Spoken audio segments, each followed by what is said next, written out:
नमस्कार दोस्तों, मैं पुष्पेंद्र आपका सभी का स्वागत करता हूं आप सबके अपने YouTube चैनल टॉप गुरु में। और फ्रेंड्स, इस वीडियो के माध्यम से हम करने वाले हैं आरआरबी एलपीएन टेक्नीशियन के जो है तो 20 अगस्त 2018 के तीसरी शिफ्ट के क्वेश्चन। ठीक है, इसमें दोस्तों आपके मैथ के रहने वाले हैं क्वेश्चन, जीके वगैरह के और रीजनिंग के भी क्वेश्चन रहने वाले हैं। और इसमें आपको काफ़ी हद तक क्लियर होगा कि 2018 में एएलपी एंड टेक्नीशियन में यहाँ पर कैसे कैसे क्वेश्चन आपके आए हुए थे। ठीक है, और ये दोस्तों अगर आप ये पूरा वीडियो लास्ट तक देखते हैं तो आपका जो आगामी आने वाला जितना भी कम्पिटिटिव एग्जाम है ना, तो उसके लिए सारे के लिए हेल्पफुल रहने वाला। तो वीडियो को लास्ट तक अवश्य देखना। चलिए दोस्तों, बढ़ते हैं बिना किसी देरी के पहले क्वेश्चन की तरफ। पहला क्वेश्चन यहाँ पर देखते हैं। क्वेश्चन में बोला गया है कि उस व्यक्ति का चयन कीजिए जो दिए गए समूह से असंगत है। ठीक है, तो यहाँ पर असंगत समूह यहाँ पर व्यक्ति को बताना है।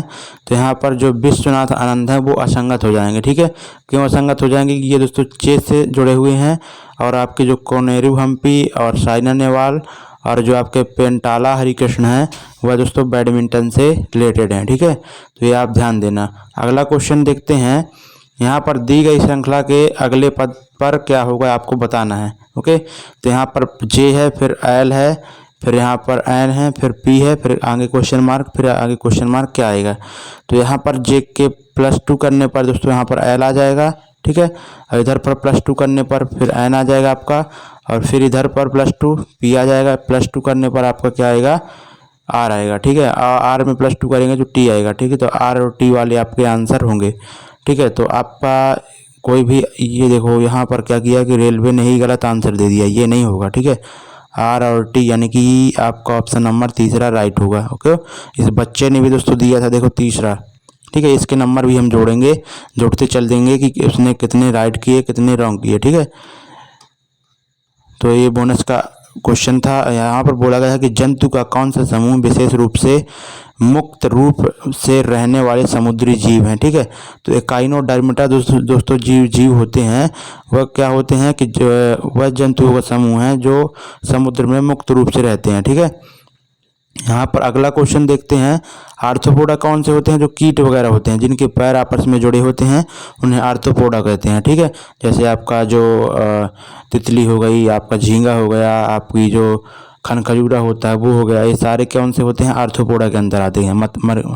ठीक है, तो ये ध्यान देना। अगला क्वेश्चन यहाँ पर मैथ का है, सिंप्लीफिकेशन का क्वेश्चन है और यहाँ पर इसको सिंपली आपको सॉल्व करना। तो 196 हो गया आपका यहाँ से, और इधर आपका 20। ठीक है, 196 20 आपका यहाँ पर कितना हो जाएगा?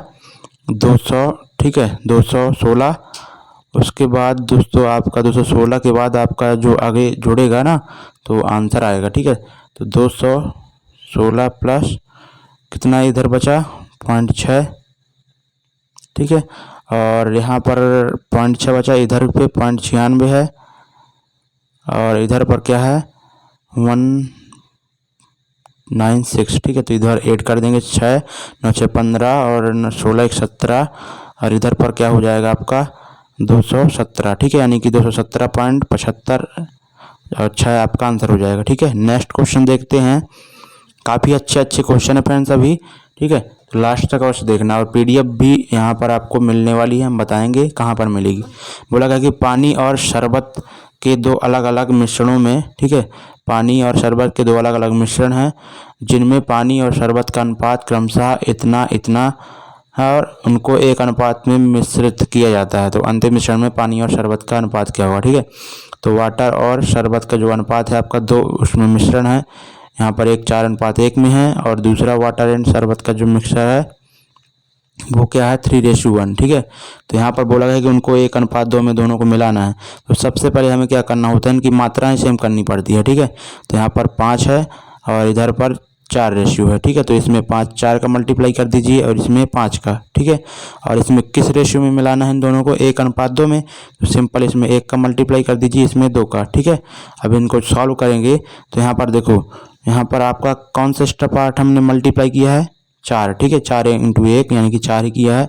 तो 4 × 4 = 16 आपका वाटर इधर से हो जाएगा, और इधर से कितना जो है तो 5 दूनी 10, ठीक है, 10 3 30, 30 इधर से वाटर आ गया, ठीक है। और इधर से कितना आ जाएगा आपका शरबत आपका 4 हो जाएगा इधर से, और यहाँ पर 10 जो है तो इधर से शरबत हो गया दूसरे वाले से, ठीक है। यानी कि 46 अनुपात आपका 14 आएगा, तो इसको 23 अनुपात 7 आप लिख सकते हैं, ठीक है। अगला क्वेश्चन देखते हैं, चौथा आपका राइट हो जाएगा। नेक्स्ट क्वेश्चन, निम्नलिखित में से कौन सा ऊर्ध्वपातन का कर सकता है, ठीक है। ऊर्ध्वपातन की यानी कि सब्लिमेशन, सब्लिमेशन का मतलब दोस्तों क्या होता है कि कोई भी दोस्तों ठोस वस्तु डायरेक्ट यहाँ पर लिक्विड में ना चेंज होकर डायरेक्ट वह हवा में चेंज हो जाती है, ठीक है, यानी कि गैस में चेंज हो जाए, वह कहलाती है ऊर्ध्वपातन प्रक्रिया, ठीक है। तो अमोनियम क्लोराइड दोस्तों क्या कर सकता है, ऊर्ध्वपातन कर सकता है, ठीक है। तो ये आप ध्यान देना। और कपूर भी दोस्तों क्या होता है, कपूर जो होता है ना आपका, जो पूजा में इस्तेमाल करते हैं, 1 रुपये की पुड़िया होती है जो, वो भी दोस्तों क्या होता है कि कपूर वो भी ऊर्ध्वपातन कर सकता है। अगर उसको आप खुले में ऐसे छोड़ देना धूप में, तो डायरेक्ट वह लिक्विड में बिना चेंज हुए डायरेक्ट वहाँ पे गैस में चेंज हो जाता है, तुरंत अपने आप उड़ जाता है वो, ठीक है। तो अमोनियम क्लोराइड भी दोस्तों क्या है, एक आपका ऊर्ध्वपातन कर सकता है। अगला क्वेश्चन देखते हैं, निम्न प्रश्न का उत्तर देने के लिए कौन से कथन पर्याप्त हैं। दिए गए यहाँ पर देखो, अब यहाँ पर उत्तर देना है आपको। देखो यहाँ पर पूछा गया है कि कथनों, निम्न दिए गए कथनों के आधार पर यहाँ पर माँ की आयु ज्ञात करना, ठीक है। तो माँ की आयु अपने पुत्र की आयु से 10 वर्ष अधिक है, इससे तो नहीं हम पता कर सकते क्योंकि पुत्र की आयु हमें पता नहीं है। और यहाँ पर बोला है पुत्र की आयु पुत्री से 24 वर्ष अधिक है, ठीक है। तो यहाँ पर दोस्तों अगर हमें बेस वैल्यू यानी कि पुत्री की मान पता होता ना, पुत्री की आयु, ठीक है, तो वहाँ से 24 वर्ष अधिक कर देते पुत्र की, और पुत्र से 10 वर्ष अधिक कर देते माँ की, तो आपकी उम्र निकल आती। लेकिन दोस्तों यहाँ पर पुत्री की उम्र दी नहीं गई है, ठीक है, कि कितनी वर्ष की है वो। तो दोनों दोस्तों कथन अपर्याप्त हैं, ठीक है। तो केवल दूसरा पर्याप्त है, जबकि एक अकेले पर्याप्त नहीं है। तो यहाँ पर बोला गया है क्या कि माँ की आयु ज्ञात कीजिए, ठीक है। तो माँ की आयु दोस्तों यहाँ से नहीं निकाल सकते, ये भी दोस्तों क्या किया है, इसने रॉन्ग ही दिया है, ठीक है। इस बच्चे ने क्या किया, दूसरा किया, देखते हैं इसका राइट है कि रॉन्ग है। दूसरे में क्या है देखो, ना तो 1 और ना ही 2 पर्याप्त है। रेलवे काफ़ी जो है तो क्वेश्चन बोनस में दे देता है, ठीक है। इससे उन बच्चों को भी प्रॉफिट हो जाता है जो मतलब कि नहायत ही गधे हैं। ओके, अगला क्वेश्चन है, कौन से कथन निम्न यहाँ पर उत्तर देने की पर्याप्त है। सेम क्वेश्चन है यहाँ पर बोला गया है भावना सतीश से किस प्रकार संबंधित है, ठीक है। तो कथन में है कि भावना की माँ राज्यम है, ठीक है। तो जो भावना की माँ कौन है, राज्यम, ठीक है, भावना की माँ राज्यम है। तो आपकी यहाँ पर भावना की माँ कौन हो गई, भावना की माँ राज्यम है, ठीक है। उसके बाद बोला गया है कि राज्यम का पुत्र सतीश है। तो राज्यम का पुत्र कौन है, सतीश है, ठीक है, पुत्र है। उसके बाद बोला गया है कि भावना सतीश से किस प्रकार संबंधित है। तो भावना सतीश से किस प्रकार संबंधित हो जाएगी, या दोस्तों सिस्टर होगी या फिर ब्रदर होगी, ठीक है। तो यहाँ पर दोस्तों क्या आपको जेंडर बी का क्लियर नहीं है भावना का, तो मेरे हिसाब से दोनों पर्याप्त नहीं है। ओके, तो दोनों कथन पर्याप्त नहीं है।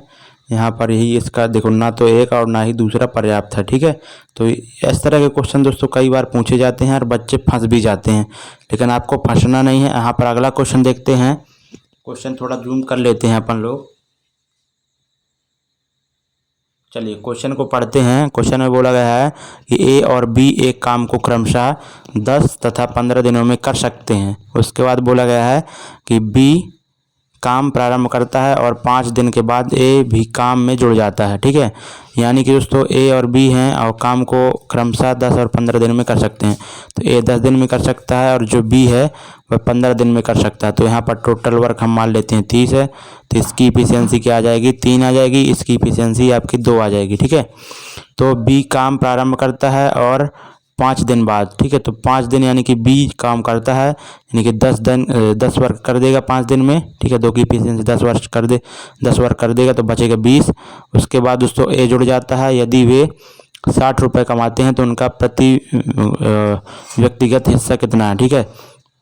यानी कि दोस्तों 10 वर्क कौन, और उसके बाद यहाँ पर क्या होता है कि 5 दिन के बाद ए भी काम में जुड़ जाता है, ठीक है। यानी कि जो है तो उनकी इफिशियंसी 5 हो जाएगी और बचा हुआ काम 20, ठीक है। तो कितने दिन में कर लेंगे वो, 4 दिन में, ठीक है। तो 4 दिन में दोस्तों वो कर लेंगे। 4 दिन में कर लेंगे। यानी कि बी ने दोस्तों कितने दिन काम किया, 9 दिन किया, और ए ने कितने दिन काम किया, केवल 4 दिन। ठीक है, तो रुपया जो बटेगा ना इसी के आधार पर बटेगा। ओके, और इनकी जो एफिशिएंसी है उसका भी मल्टीप्लाई करना पड़ेगा।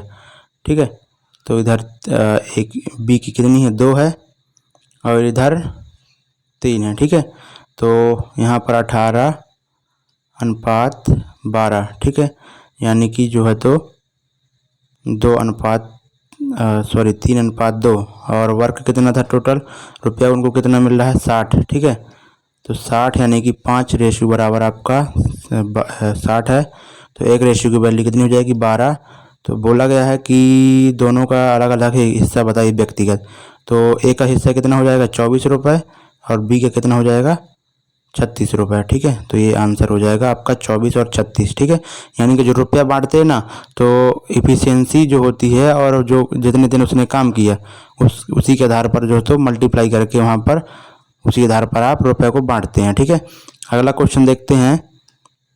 नेक्स्ट क्वेश्चन आपके स्क्रीन पर है, दी गई श्रृंखला में अगली संख्या क्या होगी।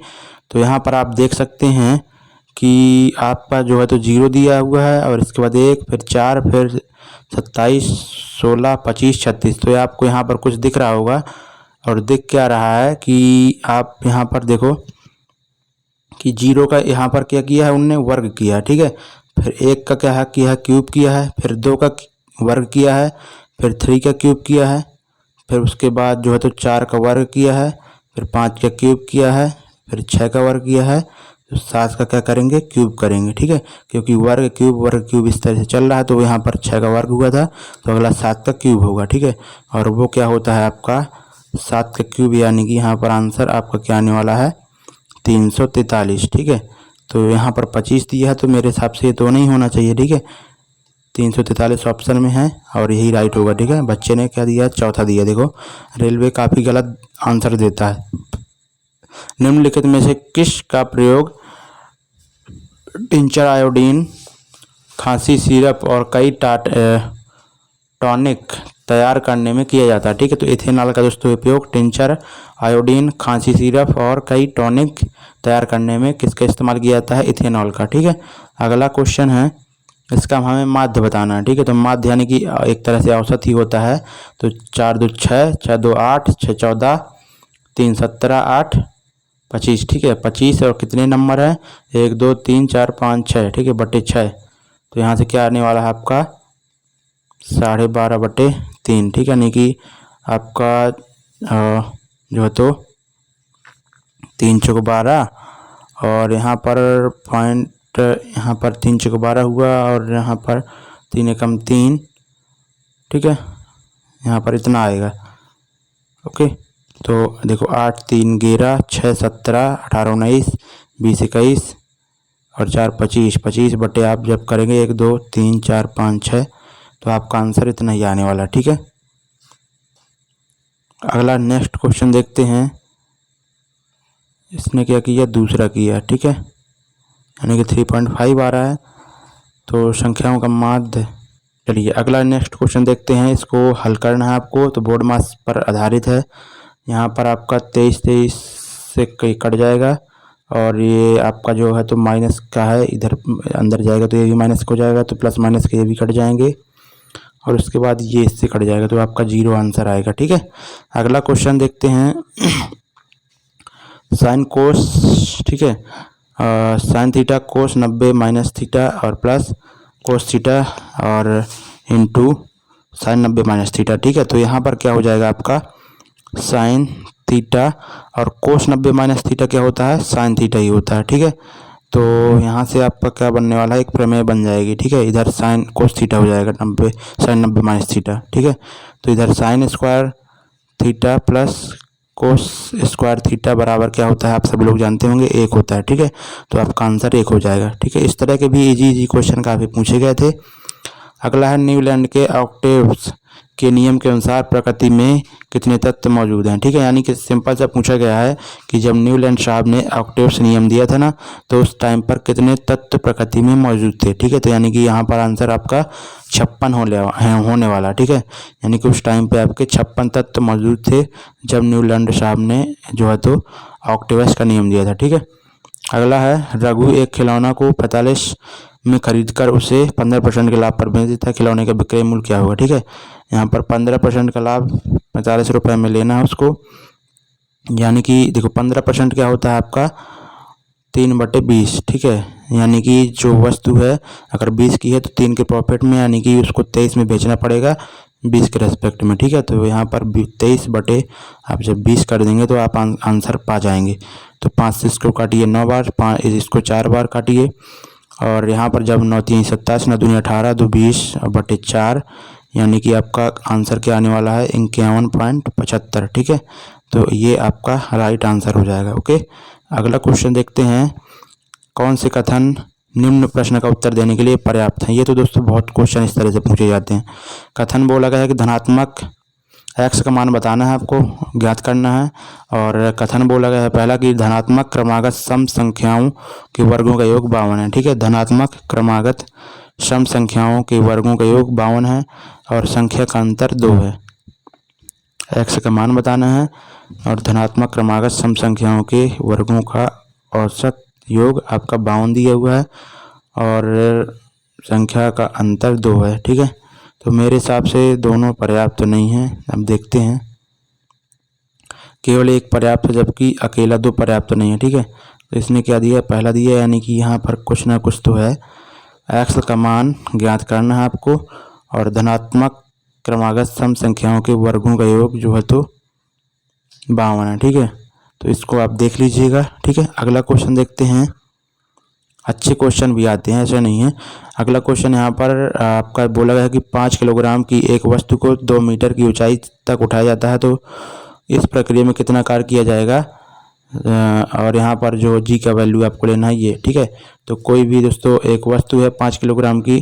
ठीक है, 5 किलोग्राम की एक वस्तु है और उसे जब आप 2 मीटर ऊंचाई पर उठाते हैं ना, 2 मीटर की ऊंचाई पर। ठीक है, तो उसके द्वारा इस प्रक्रिया में किया गया कार्य क्या होगा, तो वर्क बराबर क्या हो जाएगा mgh। ठीक है, स्थिति जुड़ जाए यहाँ पर जो हो जाएगी। ठीक है, तो ये हो जाएगा आपका m आपका 5 हो गया और ये आपका 9.8 और इधर क्या हो जाएगा हाइट 2। ठीक है, यानी कि आपका 9 5 दूनी 10, यानी कि 98 जो है तो जूल आपका आंसर आ जाएगा। नेक्स्ट क्वेश्चन, बल की परिभाषा को किसके आधार पर व्याख्यायित ठीक है किया जा सकता है। ठीक है, तो बल की परिभाषा को दोस्तों न्यूटन के दूसरे नियम पर जो है तो परिभाषित किया जा सकता है। न्यूटन के दूसरे नियम से ही तो F बराबर m निकला था ना, फोर्स। ठीक है, न्यूटन का गुरुत्वाकर्षण नियम। ओके, तो यहाँ पर क्वेश्चन में क्या बोला गया है कि बल की परिभाषा को किसके आधार पर व्याख्यायित किया जा सकता है। ओके, तो चौथा दिया है इनने, तो यहाँ पर इसका आंसर क्या होगा, न्यूटन का गुरुत्वाकर्षण का नियम। ठीक है, अगला क्वेश्चन देखते हैं, जब सोडियम क्लोराइड के जलीय घोल के बीच में बिजली पारित की जाती है तो निम्न में से किस रूप में विघटित होता है। ठीक है, तो जब सोडियम क्लोराइड यानी कि NaCl को जलीय विलयन के घोल में, ठीक है, तो H2O यानी यहाँ पर रहेगा, तो यहाँ पर क्या बन जाएगा आपका NaOH और प्लस में H2। ठीक है, और O2 बन जाएगा। ठीक है, ये आपका बनेगा, सॉरी O2 का बोल रहा हूँ, अभी क्लोरीन भी तो बचा, Cl2। ठीक है, ये बनेगा, यानी कि आपका ऑप्शन नंबर चौथा राइट हो जाएगा। अगला क्वेश्चन देखते हैं, भारतीय मूल की इंदिरा नूई निम्नलिखित में से कौन सी कंपनी की मुख्य कार्यकारी अधिकारी है। तो करंट अफेयर्स का इसको हटाइए। और अगला क्वेश्चन है, दिनांक 3 अप्रैल 2005, 6 अगस्त 2010 और 3 दिसंबर 2013 को यदि दिनांक माह वर्ष प्रारूप में लिखा जाता है। ठीक है, और उनमें एक नियत गणित विशेषता देखी जा सकती है, निम्नलिखित में से कौन से वर्ष के भारतीय स्वतंत्रता दिवस में भी वही विशेषता है। ठीक है, तो इसका आंसर आपका क्या हो जाएगा 2017। ठीक है, अगला क्वेश्चन, निम्न में से कौन सा जानवर अपना लिंग बदल सकता है? ठीक है, तो अपना लिंग कौन सा जानवर बदल सकता है? स्नेल यानी कि, ठीक है, स्नेल। ठीक है, अगला क्वेश्चन देखते हैं।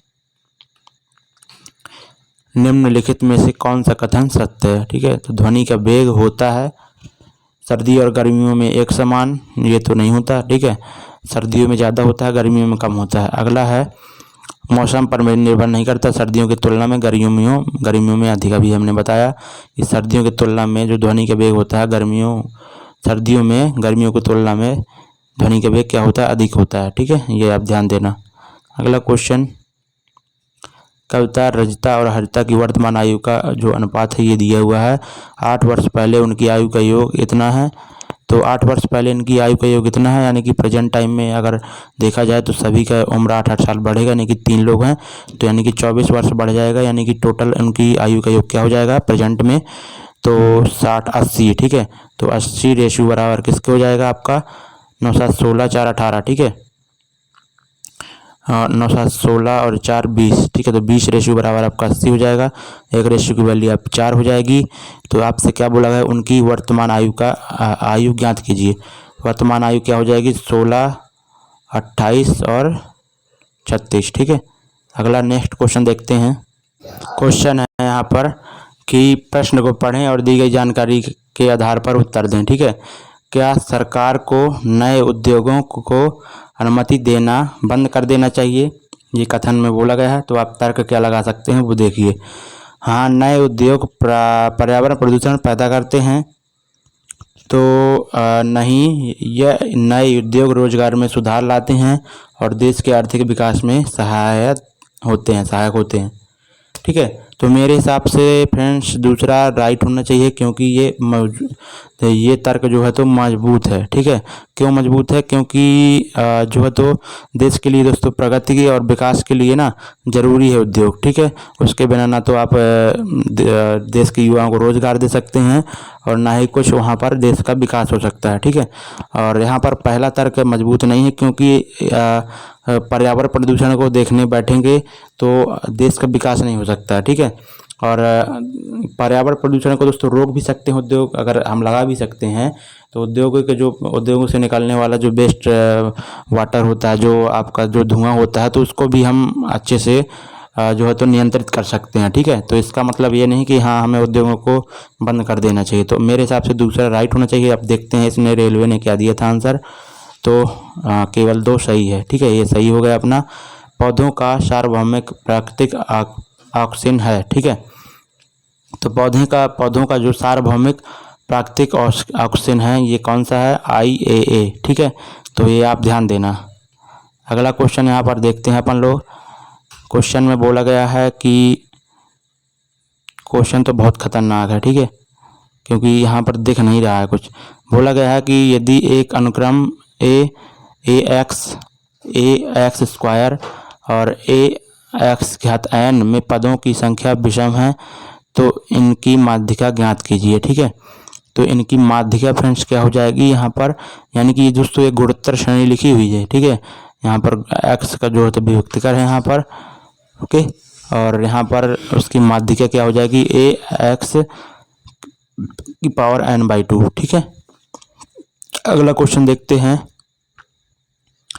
यह स्नेल जो है तो यह स्केल पदार्थ पारदर्शी है। ठीक है, और स्केल शीशे का बना है और स्केल प्लास्टिक का बना है। ठीक है, तो दोनों में से कौन सा होगा ये आपको पता करना है।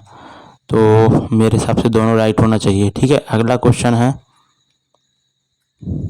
और अगला है यहाँ पर 182/130 का सरलतम रूप है। ठीक है, तो इसको जब आप सॉल्व करेंगे तो आपका ये कितनी बार जाएगा?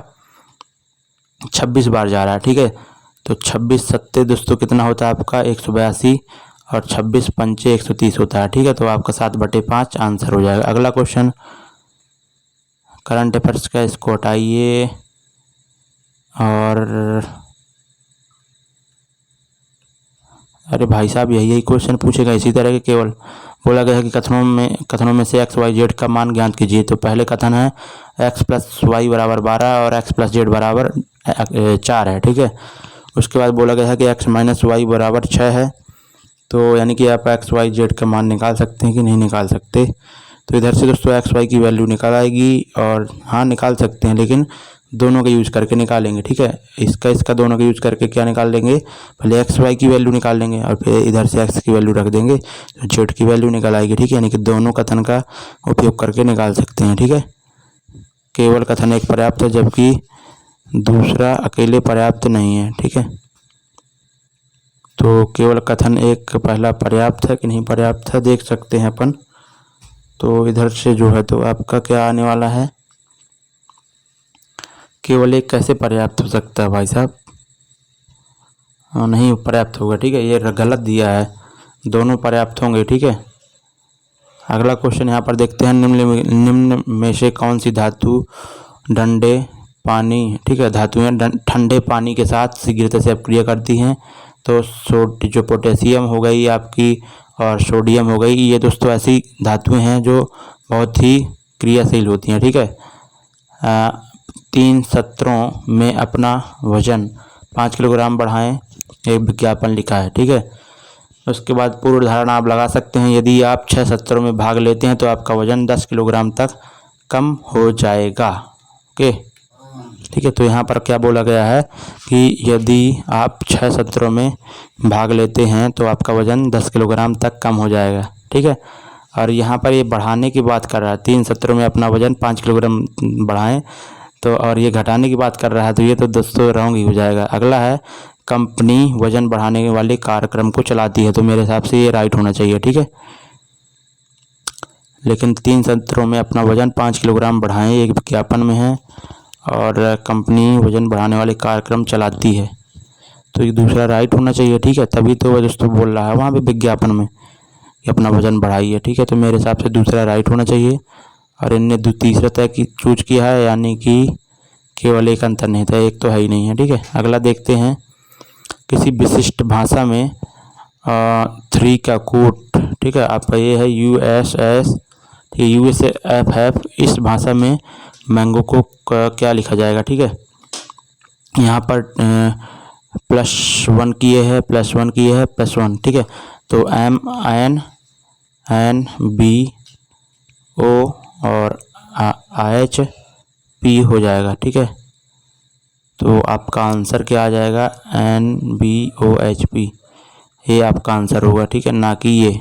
काफ़ी गलत है यार, देखो इसने एक दिया है, ठीक है। अगला है 3G6H, ठीक है, और उसके बाद आपका यहाँ पर 38 है। देखो यहाँ पर सिंपल से आपको देख रहे नंबर पे देखिए, तो यहाँ पर +3 है, उसके बाद +5 है, फिर +7 है, यानी कि जो है तो आपका भाज्य संख्या ऐड हो रहा है, ठीक है। उसके बाद आपका क्या आएगा, उसके बाद आपका क्या आ जाएगा, आप 11 जोड़ दीजिए, ठीक है, 11, लेकिन आपका ऑप्शन में है ही नहीं है, यानी कि विषम जुड़ रहे होंगे, ठीक है। तो 3, 5, 7, इसमें +9 होगा, ठीक है। तो 9 ऐड होगा तो 27 आएगा, और 27 आपका केवल एक ही ऑप्शन में है कि 2 में है, 2 में है। उसके बाद हमें देखना पड़ेगा, ये तो नहीं होंगे दोनों। 18 भी दे रहा है, देखो सारे गलत दिए हैं क्या।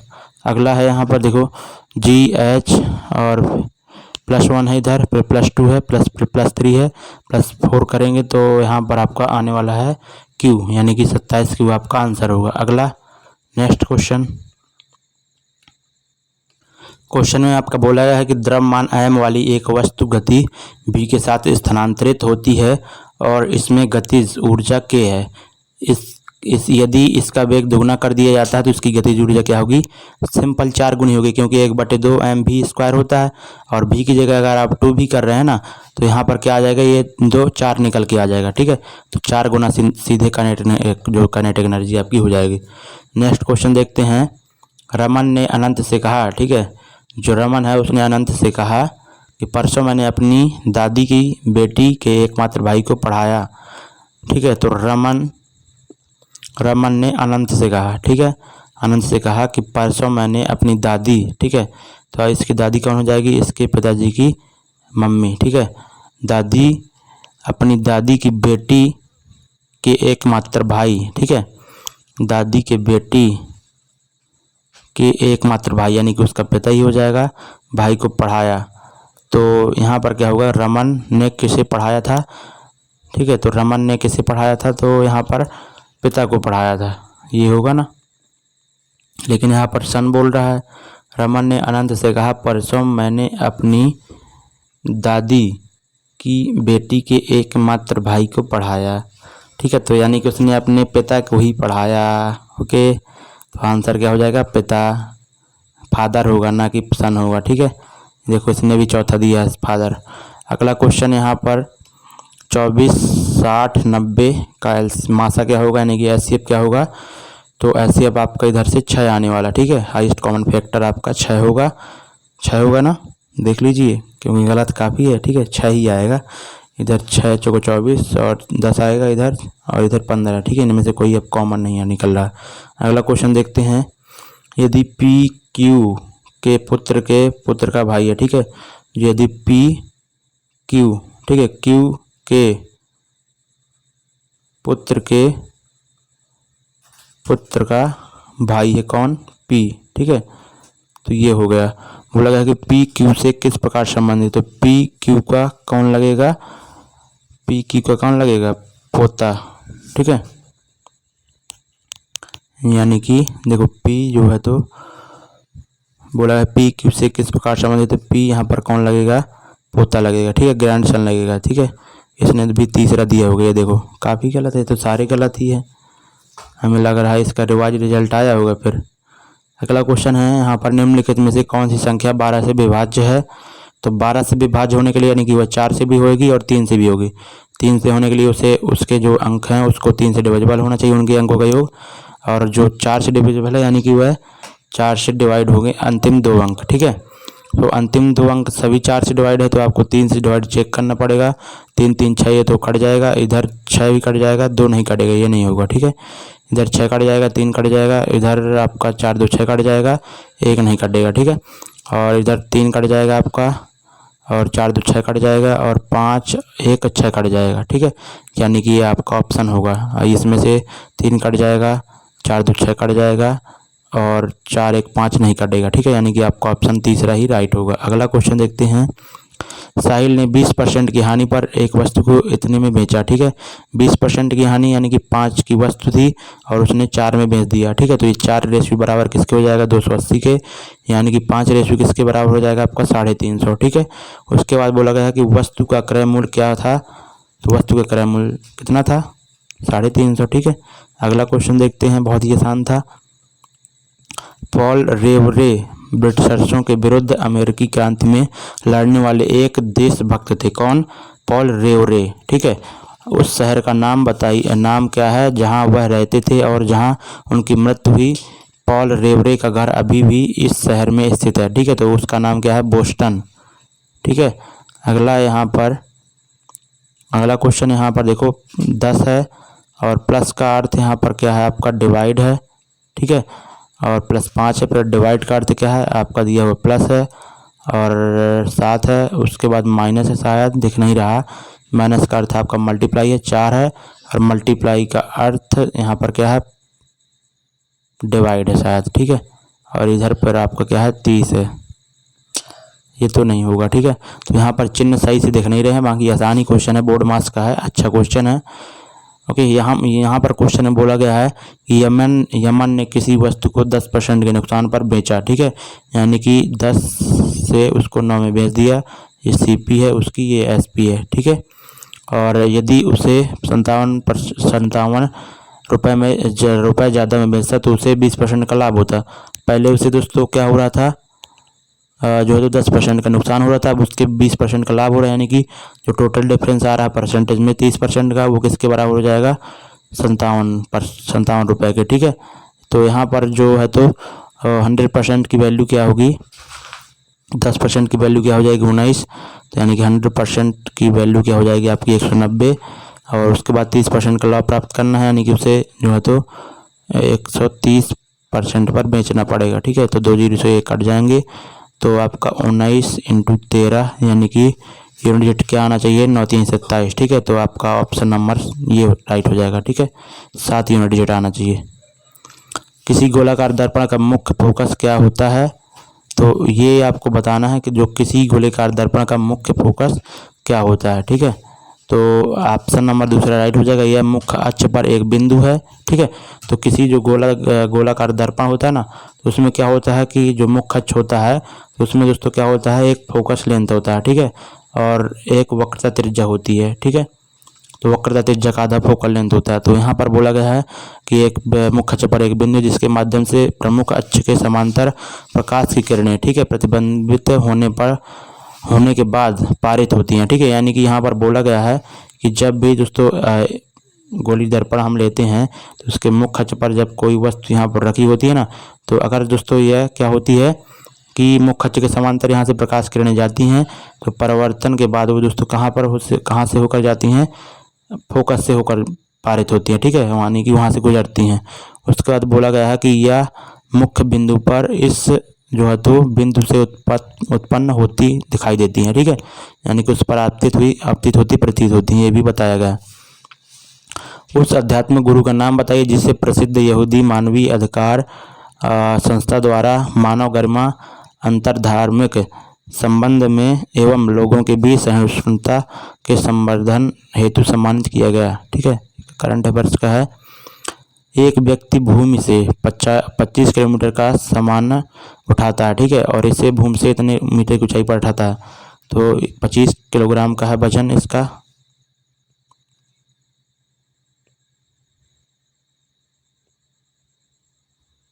ठीक है, तो इसका वजन फ्रेंड्स क्या है आपका 25 किलोग्राम। ओके, और एक दोस्तों 2.5 मीटर की ऊंचाई पर उठाता है, तो 25 किलोग्राम है और 2.5 किलोमीटर ऊपर उठाता है, ज़मीन हो गया 2.5 किलोमीटर 2.5 मीटर। ठीक है, और उसके बाद बोला गया है कि यदि जी का वाहन है तो समान पर उसके द्वारा किए गए कार्य क्या होगा। ठीक है, तो ये भी सिंपल है, तो इसको द्वारा किया गया कार्य क्या होगा 625, क्योंकि mgh के बराबर हो जाएगा। mgh क्या हो जाएगा यहाँ पर 25 इंटू इधर जी का वैन आपको 10 लेना है और हाइट क्या है आपकी 2.5। ठीक है, तो आपका यहाँ से 25 इंटू 25 हो जाएगा 625। ठीक है, अगला क्वेश्चन देखते हैं। यहाँ पर 2:13 PM पर मिनट की सुई और घंटे की सुई के बीच न्यूनतम कोण क्या होगा। ठीक है, 1/2 यहाँ पर क्या लेते हैं आप मिनट और -30 इंटू घंटे। ठीक है, तो यहाँ से आपका क्या आने वाला है 11 इंटू 13 करेंगे तो 143/2 -60। ठीक है, तो इधर पर आपका यहाँ से 2 7 14 और इतना आ जाएगा। ठीक है, इसमें 60 घटाएंगे तो 11.5 आपका आंसर आ जाएगा। अगला क्वेश्चन देखते हैं। यहाँ पर ये भी बोर्ड मास का है और 125 दिया हुआ है और माइनस का अर्थ यहाँ पर क्या है, माइनस का अर्थ मल्टीप्लाई है, फिर 50 है, डिवाइड का अर्थ यहाँ पर प्लस है शायद। ठीक है, और 10 है, उसके बाद प्लस का अर्थ यहाँ पर आपका डिवाइड है। ठीक है, 20 है और मल्टीप्लाई का अर्थ है आपका माइनस दिया हुआ है 4 है। ठीक है, तो इसको जब आप सॉल्व करेंगे तो इधर से तो दोस्तों बहुत ज़्यादा आ रहा है। ठीक है, तो यहाँ पर चिन्ह ही नहीं दिखते। ठीक है, यहाँ पर डिवाइड और प्लस में ही कन्फ्यूजन अक्सर होता है, तो आसान है, आप कर सकते हैं, कोई दिक्कत नहीं है। उस व्यक्ति का चयन कीजिए जो दिए गए समूह में असंगत है। ठीक है, तो राकेश शर्मा, कल्पना चावला, सुनीता विलियम्स और महेंद्र सिंह धोनी। बताओ, सुनीता विलियम्स को अलग कर रहे हैं। ठीक है, ये तीनों क्या हैं, अंतरिक्ष यात्री हैं। राकेश वर्मा, कल्पना चावला, सुनीता विलियम्स, बल्कि महेंद्र सिंह धोनी एक क्रिकेटर हैं।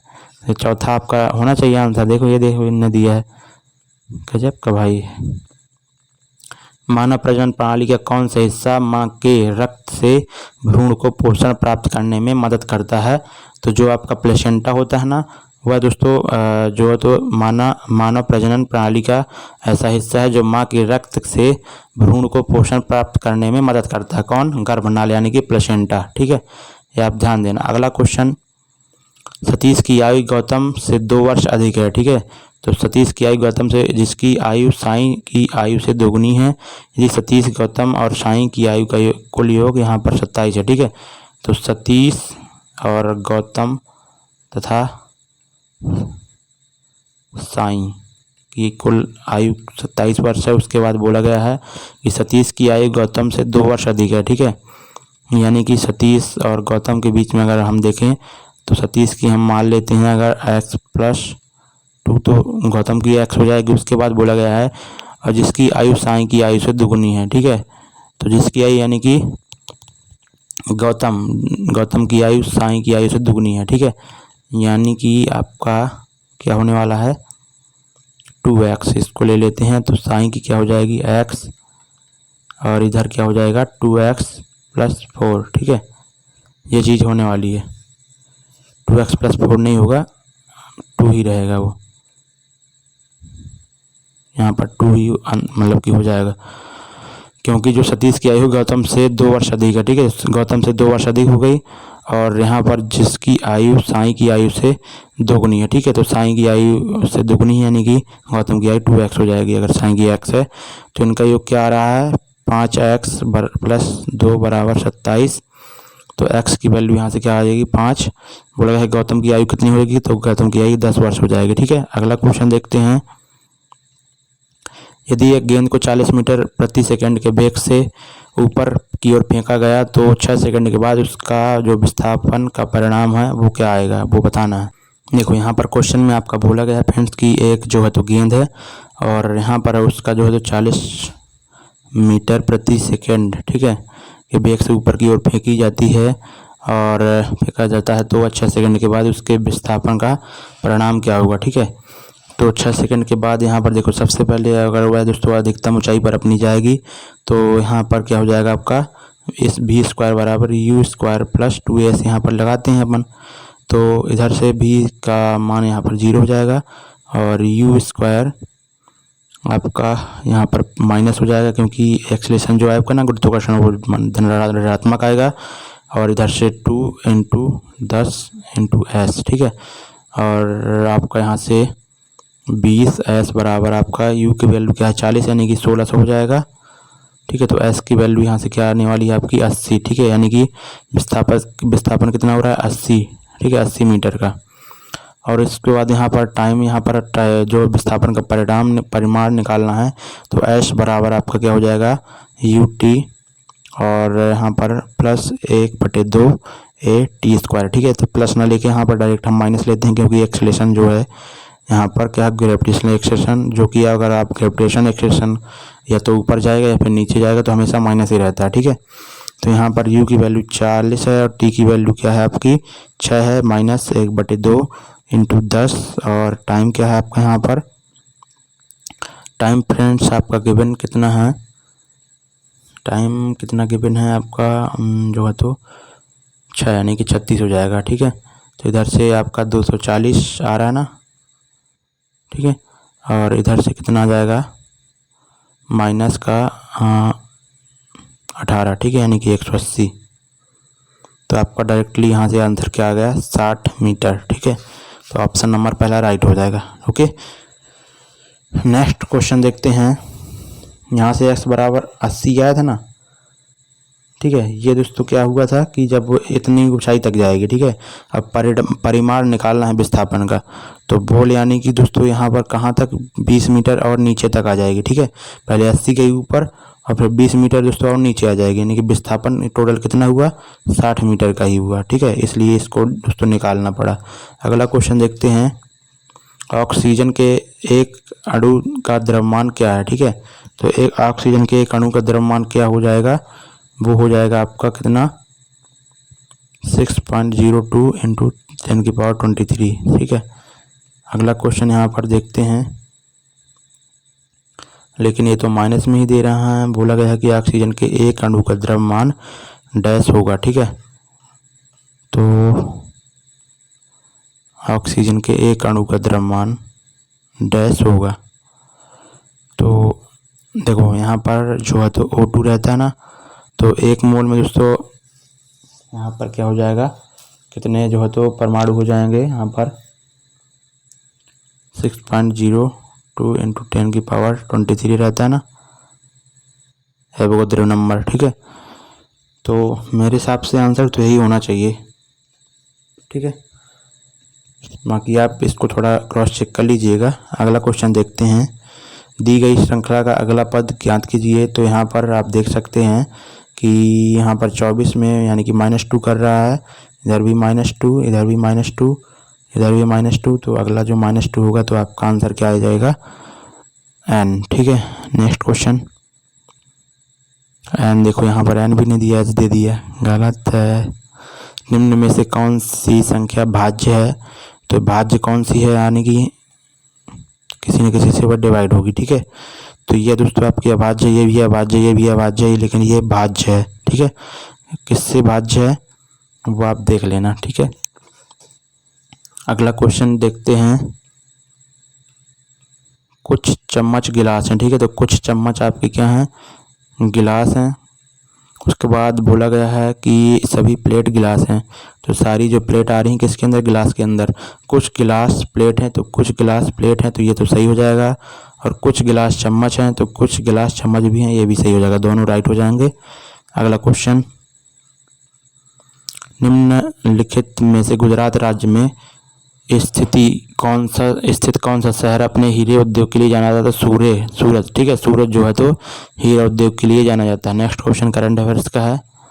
वाणी पूर्व दिशा की ओर मुख करके खड़ी हुई है। ठीक है, तो वाणी जो है तो पूर्व दिशा की ओर मुख करके खड़ी हुई है, वह 90 डिग्री दक्षिणावर्त, और उसके बाद 135 डिग्री वामावर्त, फिर पुनः दक्षिणावर्त, और अब उसका मुंह किस दिशा में? ठीक है, यानी कि दोस्तों दक्षिणावर्त कितना घूमती है? वह टोटल 135 डिग्री, और वामावर्त भी 135 डिग्री, यानी कि दोस्तों उसका मुंह क्या रहेगा दोस्तों? सेम ही दिशा में, क्योंकि दोनों जो है तो दोनों बार जो दक्षिणावर्त और वामावर्त के जो एंगल है ना, दोनों सेम है। ठीक है, तो आंसर आपका पूर्व ही आएगा। ठीक है, ऑप्शन नंबर पहला यहाँ पर दूसरा दिया है। ठीक है, प्रश्न को पढ़िए और दी गई जानकारी के आधार पर उत्तर दीजिए। ठीक है, यहाँ पर बोला गया है कि प्रवालिका 10वीं कक्षा में पढ़ती है।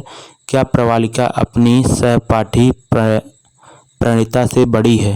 ये आपको बताना है। ठीक है, तो हाँ, चूंकि वह उसकी सहायिका सहपाठी है और प्रणीता उससे छोटी है। ठीक है, बोला गया है कि प्रवालिका 10वीं कक्षा में पढ़ती है। क्या प्रवालिका अपनी सहपाठी प्रणीता से बड़ी है? हाँ, चूंकि वह अपनी सहपाठी है, उसकी सहपाठी है, प्रणीता उससे छोटी है। ये तो नहीं कह सकते भाई साहब। हाँ, चूंकि वह उसकी सहपाठी है, प्रणीता उससे बड़ी है। मेरे हिसाब से दोनों गलत होना चाहिए। ठीक है, क्योंकि यहाँ से क्लियर नहीं कर सकते ना कौन बड़ा है कौन छोटा, तो केवल एक अनुसरण करता है, लेकिन इनने क्या दिया है? ऑप्शन नंबर पहला। ठीक है, या तो एक या तो दो, देख लेना आप इसको। अगला क्वेश्चन है। यदि एक बिंदु P से O केंद्र वाले एक वृत्त पर, ठीक है, यदि एक बिंदु P से O केंद्र वाले किसी वृत्त पर PA और PB स्पर्श रेखाएं 110 डिग्री के कोण पर झुकी हुई हैं। ओके, तो ये है कोई O केंद्र वाला जो है तो सर्कल, और कोई पॉइंट P है, और इधर से दोस्तों PA और PB, यहाँ पर ये PB और PA, ठीक है, कितने एंगल पर झुकी हुई हैं? 110 डिग्री के एंगल पर। ठीक है, तो बोला गया है कि तो कोण POA, तो POA ये एंगल आपको बताना है। कौन सा? POA, यानी कि ये एंगल आपको बताना है। ठीक है, तो ये क्या हो जाएगा आपका? तो ये तो दोस्तों क्या हो जाएगा? ये वाला एंगल आपका ये 55 का हो जाएगा, 55 डिग्री, क्योंकि आधा आधा बढ़ जाएगा ना ये। ठीक है, और उसके बाद आप देख सकते हैं 55, ये वाला एंगल आपको बताना है। ठीक है ना, तो आपका आंसर क्या आने वाला है? 35 ही आएगा। ठीक है, इसको भी आप देख सकते हैं। बाकी आप चलिए इसको कर बता ही दें, चलिए बता ही देते हैं कैसे आएगा। चलिए देखिए, क्वेश्चन में आपको क्या बोला गया थी? एक जो है तो O केंद्र वाला आपका एक सर्कल है। ठीक है, उसके बाद जो है तो O केंद्र वाला है, और उसके बाद यहाँ पर बोला गया कि कोई पॉइंट P है। ठीक है, और उससे दोस्तों क्या जा रही हैं? दो स्पर्श रेखाएं, सीधी नहीं गई। ठीक है, ठीक है, ये तो PA मान लेते हैं ये, और इधर जो जाएगी उसको PB मान लेते हैं। ठीक है, ये P है, इधर से पी ए और इधर से पी बी। ठीक है, तो एंगल आपको ये वाला गिवन है 110 डिग्री। ठीक है, 110 डिग्री बाहर ही लिख देते हैं। ये एंगल क्या है आपका 110 डिग्री। और बोला गया है कि पी ओ ए का मान बताना है। ठीक है, तो पी ओ ए का मान आप जब देखेंगे पी ओ ए यानी कि इससे आपको बताना है। तो सबसे पहले आपको पता होगा जब 20 स्पर्श रेखा पर आप जो है तो केंद्र से जो है तो यहाँ पर जाते हैं ना, तो उसको मिलाते हैं ना, तो यहाँ पर स्पर्श पॉइंट को मिलाते हैं तो यहाँ पर 90 डिग्री का एंगल बनता है। तो ये 90 डिग्री का हो जाएगा आपका, और इस एंगल को बताना है। और ये एंगल कितना हो जाएगा आपका 55। ठीक है, क्योंकि ये लाइन जो है तो इसको पी को 2 भागों में विभाजित कर दी है। ठीक है, तो ये 55 का हो गया, 90 का, यानी कि आपका ये कितने का हो जाएगा 35 डिग्री, क्योंकि 180 डिग्री त्रिभुज के तीनों कोणों का योग होता है। ठीक है, तो ये आपका आंसर हो जाएगा। नेक्स्ट क्वेश्चन देखते हैं।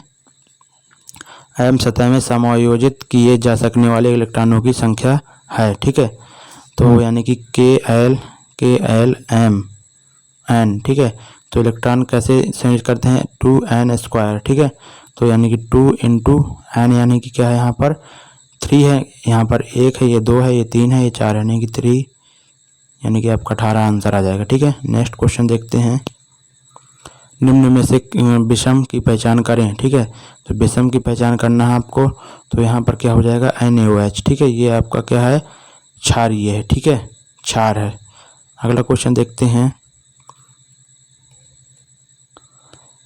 नेक्स्ट क्वेश्चन यहाँ पर बोला गया है कि फरवरी 2018 करंट अफेयर्स का है। किस मोबाइल निर्माता कंपनी, ये करंट अफेयर्स का है, कर्नाटक का काम्बला त्यौहार किससे संबंधित है। तो काम्बला जो त्यौहार होता है ना कर्नाटक में, तो वह दोस्तों भैंसों की दौड़ से संबंधित है। ठीक है, तो भैंसों की दौड़ से। और तमिलनाडु में दोस्तों इसी तरह जलीकट्टू होता है। ठीक है, अगला यहाँ पर बोला गया कि 10 आदमी किसी काम को 8 दिन में पूरा कर सकते हैं।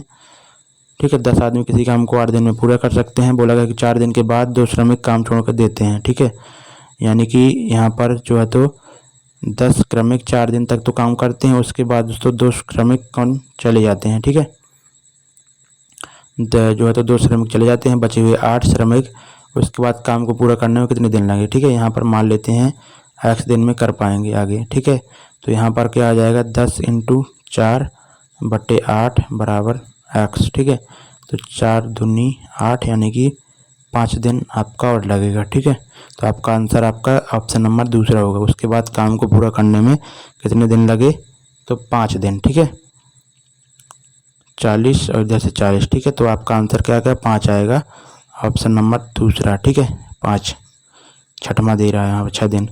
बोला गया है कि कुछ चीते बिल्ली हैं, तो कुछ चीते आपके क्या हैं बिल्ली हैं। उसके बाद बोला गया सभी बिल्लियाँ आपकी चूहे हैं। ठीक है, तो ये चूहे वाला हो गया, तो सभी चूहे बिल्लियाँ हैं, ये तो नहीं होगा। अगला है कुछ चीते चूहे हैं, तो कुछ चीते चूहे हैं, ये सही हो जाएगा। अगला क्वेश्चन केवल दूसरा राइट होगा। यहाँ पर बच्चे ने क्या दिया तीसरा दिया, यानी कि दूसरा ही राइट होगा। देखो ये देखो दूसरा ही अनुसरण करेगा, काफ़ी सारे गलत ही दिए हैं। ममता उत्तर दिशा की ओर चल रही है। ठीक है, उत्तर दिशा की ओर चल रही है। 4 किलोमीटर चलने के बाद वह दाएं मुड़कर 3 किलोमीटर चलती है दाएं मुड़कर। अब वह अपने प्रारंभिक बिंदु से किस दिशा में और कितनी दूर है। ठीक है, तो 3, 4 और ये कर्ण क्या हो जाएगा 5, और दिशा क्या हो जाएगी यहाँ से इस तरफ की दिशा क्या हो जाएगी नॉर्थ ईस्ट। ठीक है, तो उत्तर पूर्व आपका आंसर हो जाएगा ऑप्शन नंबर 1।